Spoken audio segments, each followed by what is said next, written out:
পুলিশের পোশাক পরিবর্তন হয়েছে। পুলিশ কিন্তু আভ্যন্তরীণ ইস্যু, আর বিডিআর কিন্তু আমার border security force. Border security force মানেই সার্বভৌমত্বের সাথে সম্পর্ক। পুলিশের নতুন পোশাক পরে পুলিশ দায়িত্ব পালন শুরু করেছে, আপনার কাছে ব্যাপারটা কেমন মনে হচ্ছে? যখন এই পোশাকটা প্রথম নির্বাচন করলো না, তখনই আমি বলেছিলাম, এবং আমার নিজস্ব চ্যানেলে প্ল্যাটফর্মে বলেছিলাম, বিভিন্ন টেলিভিশনে বলেছিলাম, এই পোশাকটা আমার পছন্দ হয় নাই। আমি যদি পুলিশ হইতাম, এটা পরে আমার মনোবল মানে হইতো না, শক্ত হইতো না, মনোবল আর ভেঙে পড়তো। এটা আমি হইলে, আমি তো পুলিশটা, যিনি পুলিশ, আপনার কোনো পুলিশকে জিজ্ঞাসা করেন এটা কেমন হয়েছে, আমি বলতে পারবো না ভাই। লৌহ পোশাকের এটা শুনেন, আপনি রাষ্ট্রের কোনো কাজ পরিকল্পনাবিহীন হয় না। সেই পরিকল্পনা রাইট হোক রং হোক, আমরা বিগত সামরিক সরকারগুলো জাদ্রেল সরকার ছিল, তাদের সময়টারও কিন্তু আমরা পরবর্তীকালে কোর্ট কাছারি দিয়ে অবৈধ ঘোষণা করছি, কিন্তু আলটিমেটলি টাইমটা চলে যায়, রাজত্বটা চলে যায়। সুতরাং কোনো কিছুই পরিকল্পনাবিহীন হয় না।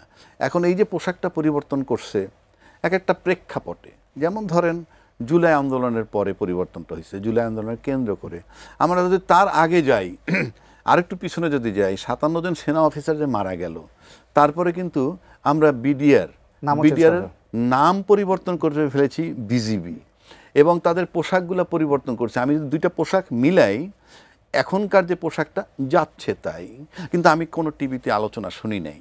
তখন এই বিজিবির বিডিআর নামটা পরিবর্তন হইল কেমনে, যে বাংলাদেশ রাইফেলস বললে যে একটা টকবক ভাব হয়, যখনই বিজিবি বলেন, বিজিবি এই মানে বললেই দেখেন আপনি তার সাথে পোশাক যদি মিলান, আমার কাছে মনে হয় তাহলে কি তাদের মনোবল চাঙ্গা করছিল?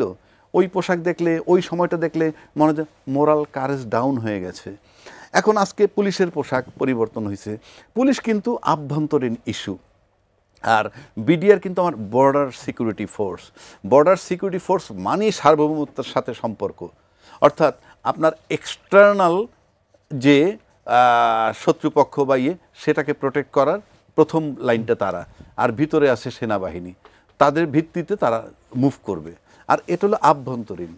তো সেখানে এই আভ্যন্তরীণ যে পোশাকটা পরিবর্তন করে, তার চেয়ে বেশি আলোচিত হওয়া উচিত ছিল সেই বিডিআর বিজিবি। তো এখন প্রশ্ন হচ্ছে যে, আপনার একটা কথা আছে না, জন্ম হোক যথাযথ, কর্ম হোক ভালো। সুতরাং আপনার অ্যাকশনে দেখাইতে হবে আপনি সার্বভৌমত্বের পক্ষে কিনা, আপনার অ্যাকশনে দেখাইতে হবে আপনি দেশপ্রেমিক কিনা, আপনার অ্যাকশনে দেখাইতে হবে জনগণকে ভালোবাসেন কিনা। সুতরাং এইগুলা পরিবর্তনটা ইম্পর্টেন্ট না। যদি ইম্পর্টেন্ট তাহলে আমাকে আবার বিডিআরে ফেরত যেতে হয়।